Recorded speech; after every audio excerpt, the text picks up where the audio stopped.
Check, check. Are we on? All right, let's start with some announcements. We got some. I believe we have some guests here. Here, come up front, Mike. Oh, thanks. Hi, you guys. I'm Jon Mueller. I graduated from here a couple years ago. Is that me? Yeah. Sorry. And basically, I play in this band called My Name is Jon Michael, and myself and Travis from volnado.com here, we've done a little bit of a partnership with regards to digital media creations and content producing. And basically, this coming Saturday, I should say, I'm jumping into the studio for 2 weeks with Raymond Richards, who produced like Local Natives, Henry Clay People, Honey Honey, a bunch of different stuff. And basically, we're going to be in the studio for 2 weeks. And what I was hoping to get from one of you guys, I know that the end of the year's here, and some of you might be looking for intern credits. And I talked to Snyder, and he said if anyone is willing to do it, basically come into the studio, be a part of the process, be a fly on the wall, take pictures, video, et cetera, so we don't have to do it. If you're, and come see me or Travis, the gentleman in the blue collared shirt right here with the afro and the mustache, and come talk to us after forum, and hopefully we can make something work out. Hope you guys are well. Y'all doing all right? Good. Cheers. It's also worth noting that the center is going to have some internship opportunities. Anyone looking to stay in the city can get paid to do video training and some other training. We need some people to help man the ship next year. So if that sounds good, send us an email at getinformed or talk to me or Hillary afterwards. Other announcements? I got an announcement. Okay, guys, this Friday, Cafe Britannia, if you didn't see me out there, I'm going to let you know, it's going to be a party. There's going to be 3 bands and a DJ. We got Nomad playing, Yo Jimbo, 27 Lights, and a DJ set from Paradigm. It's all for $5, and they're going to be drink specials. Starts at 9:30, so y'all should come out. Right on. Thursday night, guys, we got a Costa Rica benefit with E-Company, Newgrass Country Club, and City Lark. Tickets are $10. All benefits go to the volunteers for the Costa Rica help. So come on out, support the world. Some shit is happening in the world right now, all kinds of tsunamis. Come on out, $10. If you want a ticket, come to me.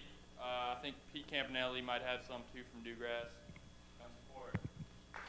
Hey, I'm Nigel from Simple Play Presents. We have a really busy April coming up. We have Lyrics Born at One Eye Jack's next Monday, Zugma, Earfunk, and Greenhouse Lounge next Thursday, and Lotus and Eskimo on the 28th. So come on out. Hey guys, I'm Dominique.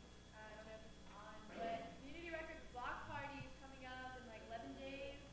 It's a big deal. There's a lot of Loyola support. We've got Sun Hotel, Caddy Wampus, Marathon, the Lollies, and myself will all be playing, as well as the artist Vanis from California. They're on Sergeant House Records.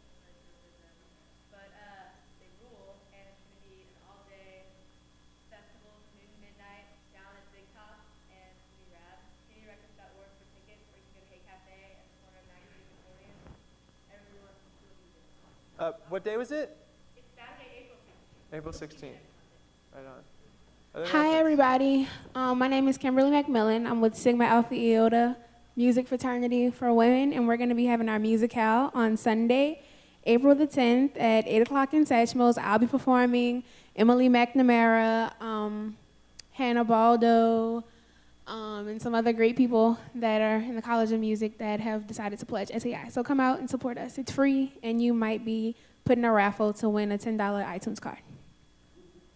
April 10th.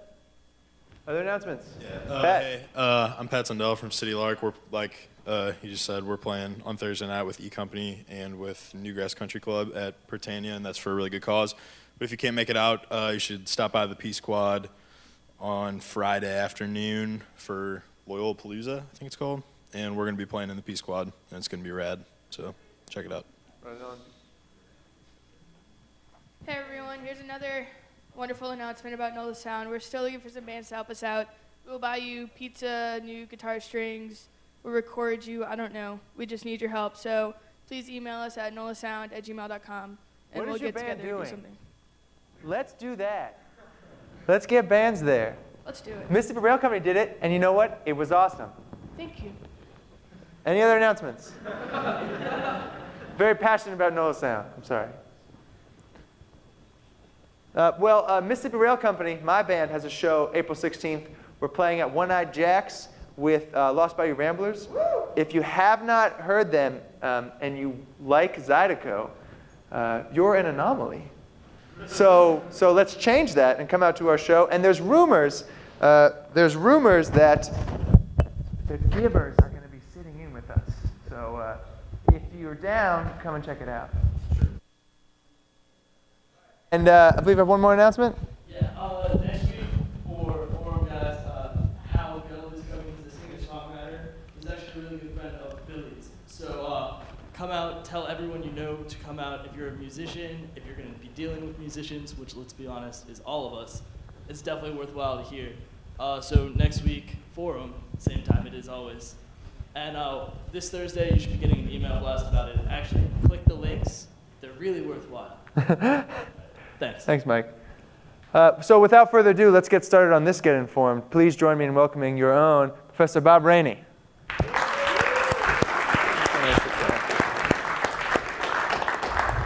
Please hold your applause. I have a boring announcement to make very quickly. It came to my attention today that advanced multimedia production is actually listed as being available in the fall, and since many of you will be registering very soon, I wanted to let you know that it won't be available in the fall, and you shouldn't register for it in the fall. Please hold your applause. You can register for it in the spring when it actually will be offered. Okay, so it's not going the way of the dodo, but it won't be available this fall. All right, now to the good stuff. You're going to learn a lot about Jon Mueller when he comes up and tells you about what he does and what he's thinking, and then when John Paul interviews him. I just want to say very quickly that Jon is what we call a creative. He's an artist with a capital A. He has visions, and he follows those visions wherever they take him. And over the years, they've taken him to some pretty interesting places. But he's not an artist who lives in a vacuum. He understands that the creation of art and music is a social thing, and that there's business attached to it as well. And he spent a lot of his life balancing that artistic impulse and the need for business, and seeing the creativity in both sides of things. Now, a lot of artists do that nowadays, but not a lot of them think about it as deeply as he has. So I hope that he'll give you the chance to see what's creative about business and what's business about art, and what the social connection between all these things is. Give him a big hand. It's Jon Mueller from Milwaukee.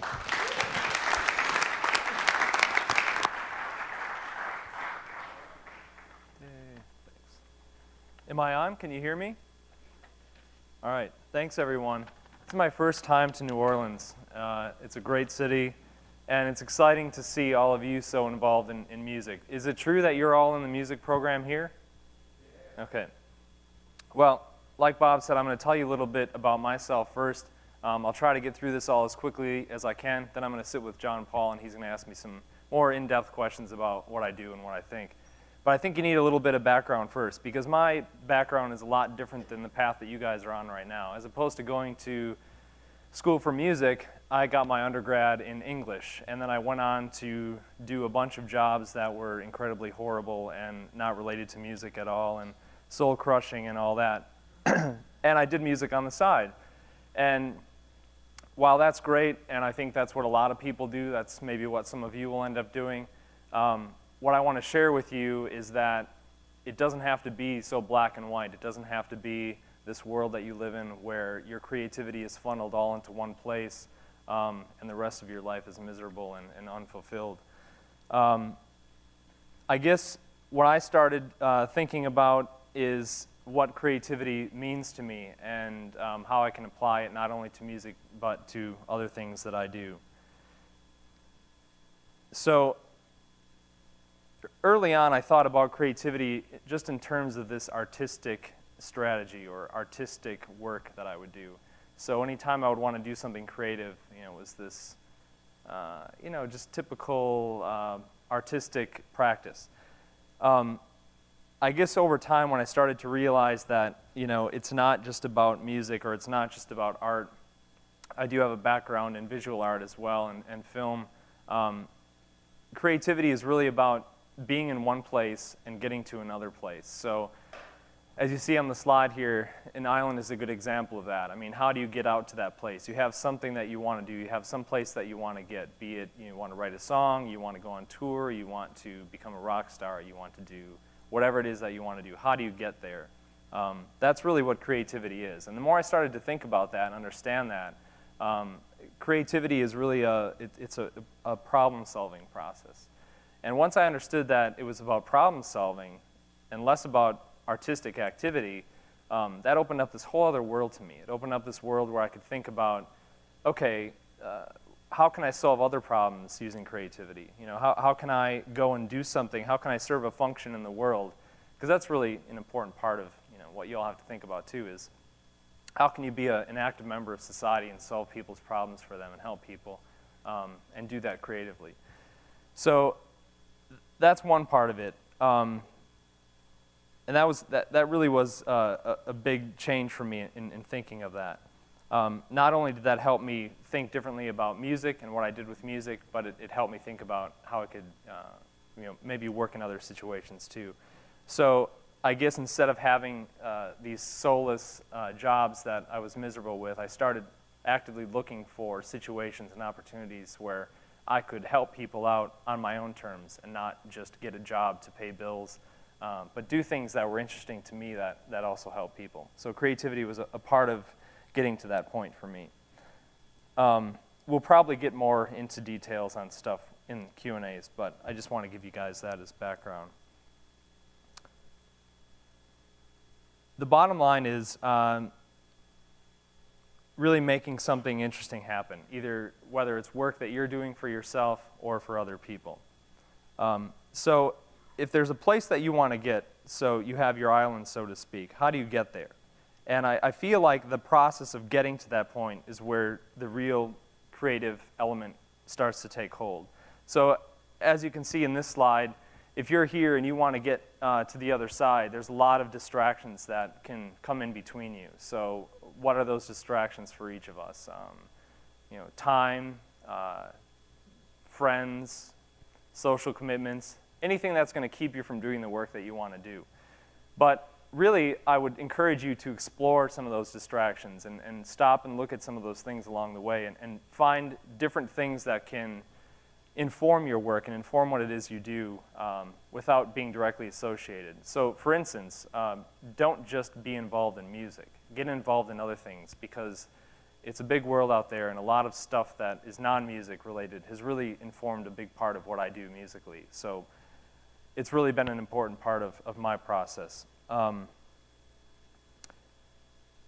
That can apply to all sorts of other things too. So a lot of you were mentioning in the announcements having events and things like that, which is great and it's essential. I mean, performing music is a big part of what you have to do. But how can you do those events differently? John Paul and I talked a lot about this earlier, and maybe we'll get back into that too. But events, I think, are a big part of what this industry is going to be sustained by going forward. And if we all keep doing events and music the same way, interest isn't going to last, and it's not going to be interesting for people if millions and millions of people are doing it the same way. So think differently about it. For me, it was also about thinking differently about my instrument. I guess I skipped ahead a bit. I've been a drummer and percussionist for 25 years, probably over that now. I'm older than I think. But at a certain point, I thought, I like this instrument so much. What else can I do with it besides just playing it like a drum kit? And so that opened up all these other ideas and thoughts of how I can work with percussion in a way that hasn't been taught to me, in a way that isn't taught in schools, that isn't taught in books, and isn't played by anybody else. How can I come up with my own way of doing it that's different from everybody else? Not just for the sake of being different, but for making something personal that really is about me communicating with the world. So forget the obvious choices. Whatever path that you're on to get from point A to point B, try to think about getting there differently, trying different things out. Experimentation is good because you're in a creative industry, and it's almost demanded that you think that way. I would also encourage you to be flexible too. You know, if the road is packed, don't give up. You know, I've known so many people through my life who, when their band didn't make it, they sold their instrument. And it was really always sad to see people do that, because it made me feel like, well, what did you really care about it to begin with if that's all that you're investing in it? So be flexible and be patient and do good work, and that's all you can really do, and don't give up. I think another part of getting through this process is this idea of things that can happen. So instead of being able to take a straight line through something, you know, say whatever goal it is that you want to achieve, if it's not an easy route to get to that goal, it's okay, because there's all these things that are sort of these adjacent possibilities that once you kind of go exploring and collaborate with people and try different things out, you're going to discover that these possibilities exist within all these distractions that you can notice. There's this author, Stephen Johnson, who has a really great book out called Where Good Ideas Come From. And in that he says, the strange and beautiful truth about the adjacent possible is that its boundaries grow as you explore those boundaries. Each new combination ushers new combinations into the adjacent possible. So every little distraction or change that occurs within your process of getting to what you want to do creatively opens up all these other possibilities that you didn't know were there. I wish I could come up with a clear example of that without getting on a 20-minute tangent, but maybe we'll get into some specifics with that. But it's if you want to, say, put out your next CD, and you say, okay, well, we have the means and technology to do that. I can certainly go and press up 1,000 CDs very cheaply and easily. You can certainly go and do that. But what if somewhere within that process you found a different way of doing it that involved other companies, other artists, other people in other disciplines that you could involve in that would totally change the picture. And within that picture changing, that opened up all these other possibilities of things you could do, where all of a sudden you realize, I'm not going to put a CD out. I'm going to go do a soundtrack for this film that this guy is producing, because now I've opened those doors and I have those possibilities. So again, it's not just being so focused on what's straightforward, being open to possibilities around you. The next thing I want to add is just the collaboration factor. I think a lot of those possibilities really come up when you work with as many different people as possible, and people outside of music per se. Collaborations for me are almost fundamentally responsible for anything that I've done musically that has had any type of financial payoff or very personally successful, rewarding projects that I've worked on. So, for instance, most of my life I've done instrumental music, and this opportunity came along to work with someone who was a vocalist, and I thought, wow, this is something very different for me. That might not seem like a big deal, but for me it was. I'd never worked with a vocalist really with music. So we tried some things out, and it went great, and it worked out, and little did we know when we were collaborating on this that years later this person would start this band called Bon Iver, and we would have a record out and sell 25,000 copies of a record. So those are the kinds of things that can happen when you try something different just for the sake of seeing what else is possible. Film stuff, like I mentioned before too. I think there's a lot of possibilities now because of the nature of the film industry and how a lot of independent filmmakers are in similar rooms right now, like all of us here, talking about the same kinds of issues. So there's this big pool of people in the creative industry that are looking to try new things and see what the possibilities are. Because of that type of community that's developing, I think in general, business is sort of changing in terms of how we do things. Now, the music industry is just kind of interesting in its own right in how it functions and how it works differently than most other industries. But what's great about it is this kind of grassroots feel to it and the way it works. So, we don't have offices, we don't have companies and HR staffs and administrators and things. Business for us is really done on the fly. And what's cool is that that's starting to happen in the business world too. And why that's cool is that I think that's going to open up more possibilities for people to do stuff with their creative work that hasn't been possible before. There's this other guy named Gary Vaynerchuk, who I don't know if you've, well, wrong slide. I missed one. But let's just look at this for a little bit. This guy, Gary Vaynerchuk, he wrote a book in the past called Crush It, which is a great book about social media, if you guys haven't heard of this. It's worth checking out. But he has a new book out called The Thank You Economy. And a quote from that book I just want to read you is, "How we cultivate our relationships is often the greatest detriment of the type of life we get to live. Business is no different. Real business isn't done in board meetings. It's done over a half-eaten plate of buffalo wings at a sports bar or during the intermission of a Broadway show." Now, we might want to substitute sports bars and Broadway shows for our own experiences, but the fact is that that's really true, and I think that speaks to, the world that we live in, is that, we're announcing our shows at forums like this, and that's business, You're inviting people to an event where there's possibly a transaction that occurs. And so that's the cool thing about being in a creative industry, and it's cool to see that the business world at large is taking note of that. As we'll get into things tonight, I think there's a lot of things that the music industry isn't learning necessarily from the business world that it could. The final thing I want to mention, just as background, how can I get rid of this little thing here? Okay. I can't stress enough how important it's been for my focus to help people and make them happy with what you do. Now, that, for the people that know my music, or some of it at least, making people happy is probably a gross irony. But I think it's really important in how you do that. And so maybe it's not, artistically what you're doing that's going to make people happy necessarily, but it does in some way. But in a bigger way, it's how you treat people in the process of how you work with them, even if you don't see them, even if it's just something you're putting out there that people are receiving in some way, whether you play a concert or release a record or something. I think it's really important now to not just talk about yourselves and the work that you're doing, but find opportunities to share your interests in what other people are doing. John and I talked a lot about this, and I think we will get into that. I think people are getting tired of hearing about what everyone is doing creatively. And so if you're just talking about that all the time, it's going to end up burning people out, and they're going to stop listening. So creating opportunities for other people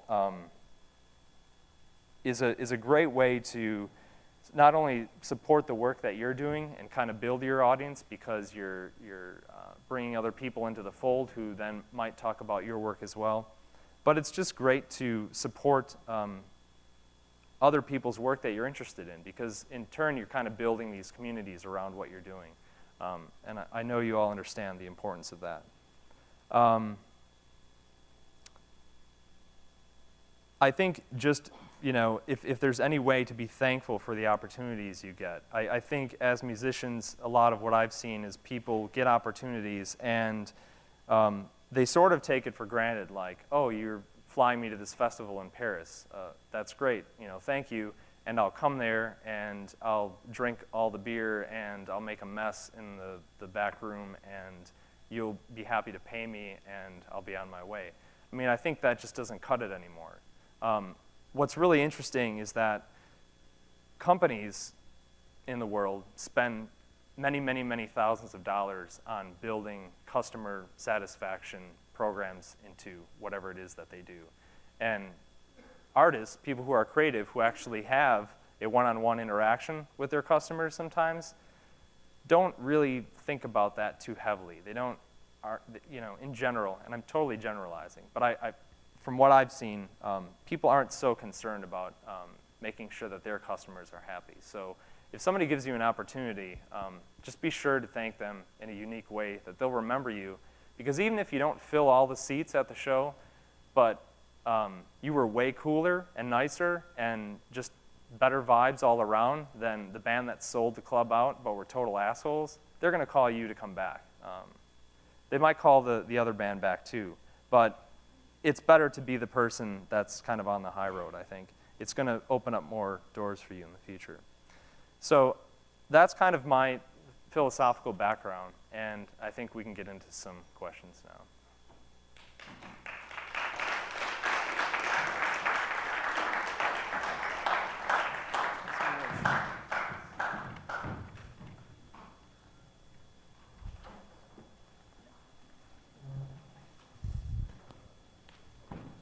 All right, John, we got a lot of questions. Covered a lot of ground. A lot of things are going through my mind. A lot of things going through our students' mind. I want to start with how this sort of paradigm and thinking affects us. I mean, we have many creative students who are always putting out albums, having shows, and see and experience their career as an event, an event, an event. These sort of very linear, this is what I'm doing now from a creative standpoint. What are some ways that you have broken that mold, and what are some ways you can encourage other students to maybe see their brand a little bit larger? Well, I think I just would elaborate on kind of what I brought up about involving other people. I mean, I think what we've all experienced with social media is that you're basically trying to build a community around what it is you're doing. And I think a way to not do that effectively is to just have it be all about your shows, your records, your this, your that. I think a good way to do that is to kind of try to paint a bigger picture around who it is that you are. Because if you think about it, people first are interested in your music. And that doesn't mean you have to, become best friends with everyone that likes your music and have them for a sleepover or something. But Though you should, right? No. Just kidding. No, Right. not at all. But seriously, I just think that there's this great opportunity now with the technology that we have to kind of be small publishers in our own way and talk about all the things that inform the music that it is that we make. And not only that the music that we make, but what other stuff that we like that's currently happening that we think is cool. So, I mean, again, back to the announcements tonight. I mean, some of you are talking about great stuff that happened before, and now you're going to do this again, and it's going to be even better. And I mean, so who are those people in your communities that you think are doing good stuff, and how can you help highlight what they're doing? I ran a record label for 10 years, and through part of that, I tried to, well, I didn't try. One of the ideas that I had for it was online was to create kind of this magazine aspect to the website and have it be less about just announcing what records I was putting out, but interview artists and feature writings from artists, non-musical writings, just kind of fiction and other things that were just interesting. That, if at least from my perspective, if I'm really into what someone's doing musically, I think it's even more interesting than to find out kind of what makes them tick, like what they're into, like what other kinds of stuff they're into, because those are like the secrets. Like that's what everybody always wants to figure out. So you have these, the mega stars. I mean, that's why everybody's so interested in dirt on people, like big celebrities, because they want to find out like what's making these people tick that allows them to go and create this stuff that people are so excited about. So taking a positive approach to that and not having it be about, sordid weekend debauchery or something, getting an insight into what interests the artists that make the work that you do. So kind of getting some of their ideas and hearing about what they do. So I started that with the label, and then when I closed the label, I had my own website, and I thought, I really was concerned that I wouldn't have the opportunity to do this anymore, what I was doing with the label. So I thought, well, why can't I do it with my own site? I mean, I'm a person and I have interests too, so it doesn't have to be just about me. It can be about all this stuff. So I kind of came up with this concept like, okay, if I'm not going to have a site that's jonmueller.net anymore, it's going to be this other thing. What is it that I'm really about as a musician? And so I kind of thought about my philosophy and my perspective on the music that I make and what function that serves, how I work with sound and kind of the more acoustic side of things and how acoustics can affect each person's experience differently with music. So I thought, okay, there's my ground point. Like that's kind of what this site is going to be about. And from there, it just, in my head, it opened up all these doors. Like, okay, now that means I can talk about other sound artists. I can talk about acoustics. I can talk about acoustic phenomena. I can talk about, I can link to scientific research on, how some of this stuff works. And so, again, it wasn't just about like, I have a new CD out, I have a show Friday, I have this, I have that. It was like, let's paint this bigger picture. Because in the process, what could end up happening, ideally at least, is that I'll end up getting people coming to my site who have no idea that I play music, that have no idea, what I do. But now they're going to find out about it. And so that's a much nicer way of marketing than running around, yelling to everyone that I have a new CD out, which is just, old. For those who aren't quite here yet, I suppose, what we're talking about is an organic way to find out your brand, to find out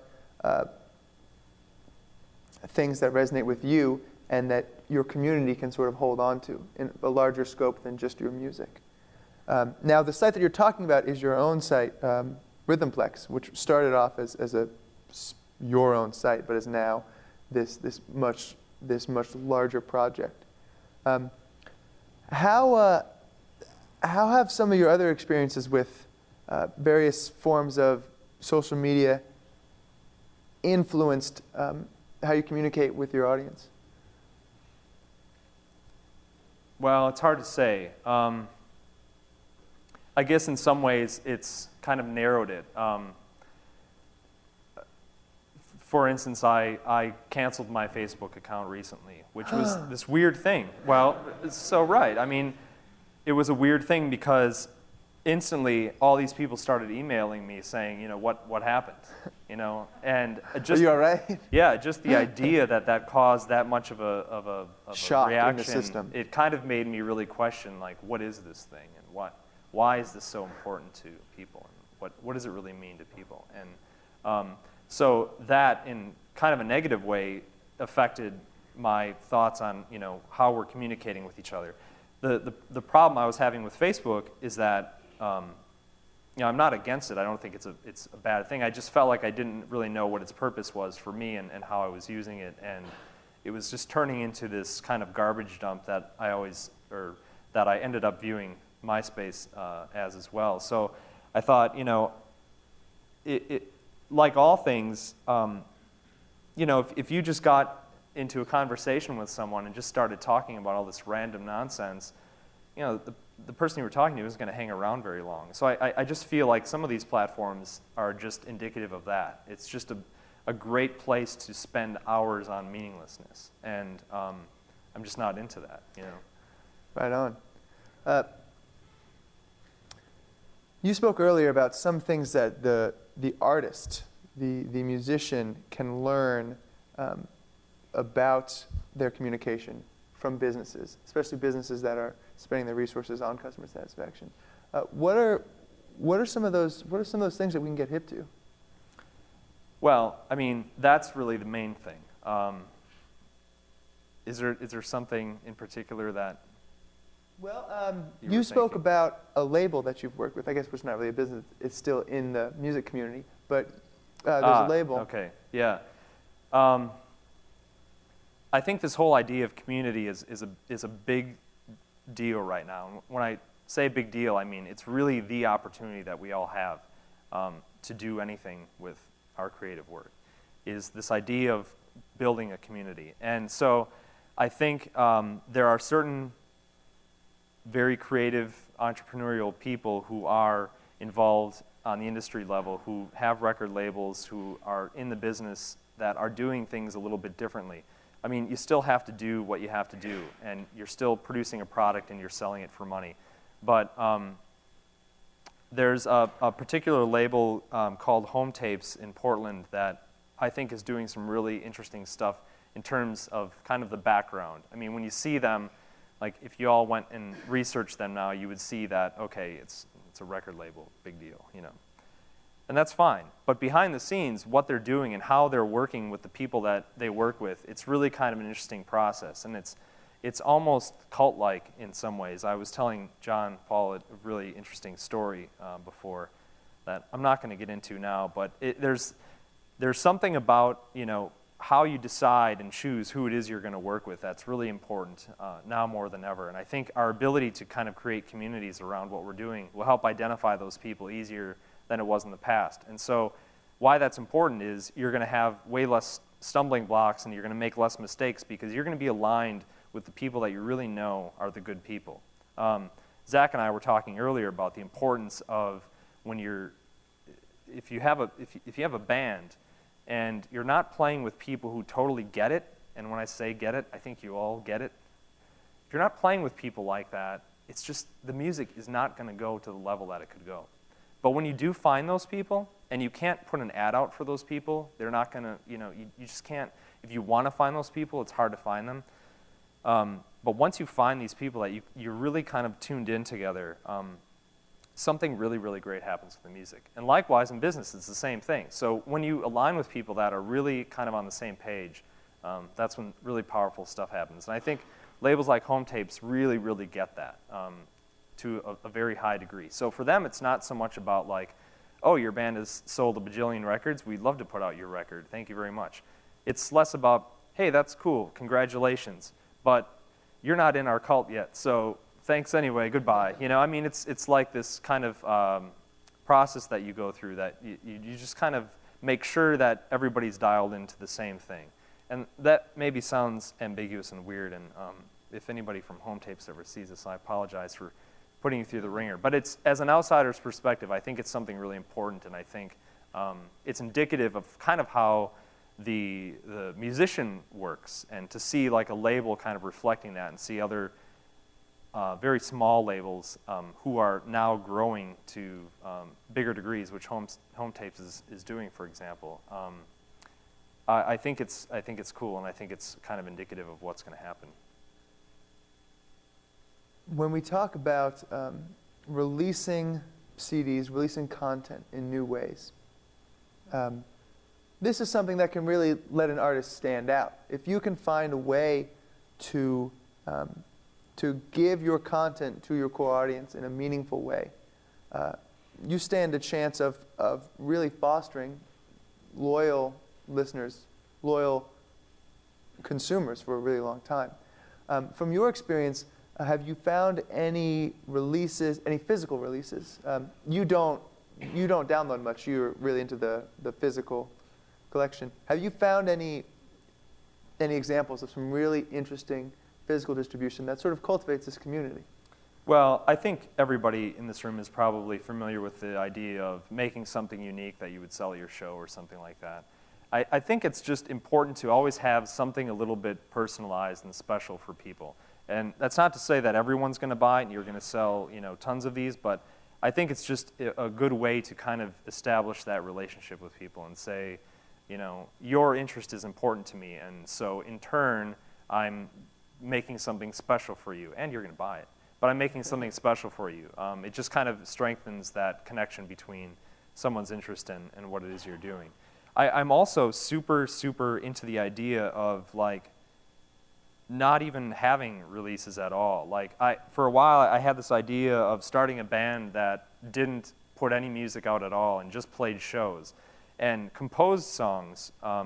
So not improvised music, but composed music, but having every show be a totally unique set of composed music. And that was just powerful as hell. And so that you would end up possibly gaining this audience by just this attraction to, here's your one time to see this music, and it will never be performed again, and it's going to be at this, you know, they're performing it Saturday night, and this is the only time you'll ever be able to see it and hear it. And these are the sort of ways that the artist informs the businessman, and the businessman informs the artist. We see in sort of thinking outside the box of how we're going to, you know, promote our music. That sort of has a little bit of synergy to it. Yeah, I mean, companies every day are coming up with goofy things to bring to the world, and we're all doing the same thing essentially, you know. So how can we think about what are some ways that we can think of doing that action differently? Right on. Now, you spoke briefly that you started a label and you spent a good part of your career working a label. What was that experience like for you? What are some of the questions that people thinking about starting their own label should know about? That's really hard to answer because I feel like when I ran the label, which started in 1999, ended in 2009, I mean, times, even that wasn't that long ago, but just things are changing so quickly that any issues that I had then may or may not even be relevant now. And every label is so different in terms of how they work. I released mostly stuff that was very kind of labor-intensive, hands-on, custom packaging, weird deluxe editions and wooden boxes with different smells to each one. And I mean, seriously. And would create only a few of these and sell them for a very high ticket price. But, you know, I wouldn't advise anybody to do that. I mean, it was just really what I was into. Like, as you mentioned, I'm a record collector, so I mean, I'm just into stuff that's interesting like that. And so I wanted to do that and not just be a collector of it, but create it as well. So, you know, I think starting a label right now is just kind of a weird thing. And I think that it's almost better to pursue labels that you think are really good and just kind of use that as a goal to focus on. You can certainly release music very easily yourself. There's no maybe need to start a record label around it anymore, which is there was when, you know, in '99 it seemed to make more sense that, okay, I need a way to get my music out, so I'm going to start a record label in order to do that. I don't think that really applies anymore. So things are different now. But again, you know, if you're going to do it, the one thing I will advise you on, which is why I stopped the label, is that it will end up taking up so much time of your time that your music will end up kind of taking the back burner, and that's no good. One of the things we talk about a lot is the age of the big distributors is done. We don't just have a Tower Records. We don't just have a few labels. You know, if people want to put their music out, they can. And consequently, it's not so much about what everyone thinks is good as much as, oh, this works for me. This is my little niche market. Where do you see the music industry going in the next 5 years? Where do you think are the things that are really gonna gain traction, or have you seen are getting traction? Well, you know, I have no idea where it's going to go. What I do see, though, is that there is this kind of thing developing, whether it be around labels or around just individual musicians, that there, again, not to keep hammering on this, but there's these communities that are developing. So it's less about these big industry silos telling us what's important and what we should be interested in, or just even just providing it for us and having the media just drown us in it so that we just automatically just, you know, become zombies and say, yes, this is what's interesting now. I mean, I think there's so many ideas in the world that somehow through technology we're able to all kind of find the place that we want to be. We have the way to find the little world that we want to live in. So whether it be, you know, New Orleans style music or noise music or jazz or whatever, even within each of those categories, there's all these little subcategories now that can totally exist and are sustainable. And you know, people are making a living in these worlds. And so the fact that these worlds can exist is a really great thing. And I think that's just going to continue to flourish to the point where, you know, we don't have the big names anymore that are created. And when I say big names, I mean the names that we all recognize. I think the media is going to have a hard time keeping up with what's really important. I mean, even now, like, does anybody in here know who Bob Lefsetz is? Yeah. So, I mean, he talks a lot about these kind of one-hit wonder people who are, you know, I mean, they're billionaires now because they've released a song and they're, you know, they're the name right now. They're who everyone is watching, so to speak. And a year from now, we won't even remember them because there's going to be somebody else that's taken their place. Now, compare this to the 70s when you had all these big names who still to this day are probably influences on all of us. I mean, that's done. It's not going to happen anymore. I mean, Lady Gaga isn't going to be inspiring people in the year 30,000 or whatever, you know. I mean, it's... That's right. Okay. I'll take that. We're going to open the floor for student questions, but I was wondering if you could, here we are, a bunch of young minds who are going to be unleashed in the music industry, maybe as early as next year and the next couple of years. What are some things from your experience that we should know about? If there's some parting wisdom that when we leave this program, when we leave this building, oh, that's right, Jon Mueller told me. I just want to say, and I don't mean any disrespect to the school or the music program, but do what you're doing as good as you can and make it as personal as you possibly can. If it's not real, just go do something else. If you can't find a way to work with an instrument or music or what have you in a way that really, really comes from who you are and what you're about and what you're doing, you just probably shouldn't do it. Because there's so many people out there doing it that the world doesn't need it. So, I mean, really take it seriously. And I know that's hard to kind of get your head around as a young person. I mean, for me it was, I was directionless for most of my life. But I think, the point I'm at now, I finally have found a place where I feel like what I'm doing really is about me and really about my interest in what I'm doing. And that is, I can honestly say that life is great. And unless if you're there, I don't think life is so great. So just be very conscious of that and don't mess around with something that you don't have your heart in. The hard advice from Jon Mueller. There it is right there. You heard it at Forum. Do we have any questions? Anyone on the floor?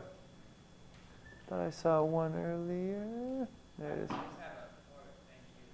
Thanks for mentioning home tapes. I just checked out their Tumblr and everything. I'm really into all the tape labels, so that was really cool to see. Shout out for home tapes. Any other questions? Yeah, did you deactivate your Facebook, or did you actually get rid of it? I deactivated mine, and they keep asking me to come back, but I'm not. Yeah, it's sort of creepy. I deactivated it, and instantly I got an email saying, anytime you want to come back, just log in with your login. So I'm I'm thinking it's 2025, and I can just go log back in, and there's all my stuff. What the hell, man? That's weird. It's like a bad breakup. Yeah. It's so weird that that's such a big deal, right? So I was shocked. I was shocked. I still might, I'm trying to think of a way to go back into it because everything shouldn't be a commercial, and I want to figure out a way that it doesn't become this commercial for me, and I don't want to feel like that's my spot where, I have to go put my announcement on Facebook now because that's just what everybody does and that's what I have to do. I don't want to feel like it's a part of my job. I want it to be more about people that I really know. So probably how I'll use Facebook is if I haven't met you and talked to you in person, we don't need to do anything on there. Find me on Twitter. Like human friends would be Facebook friends. Right. Revolutionary.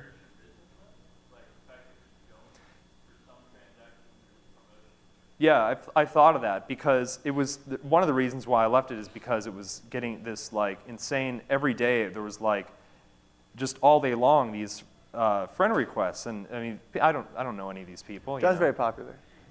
But it was a weird thing.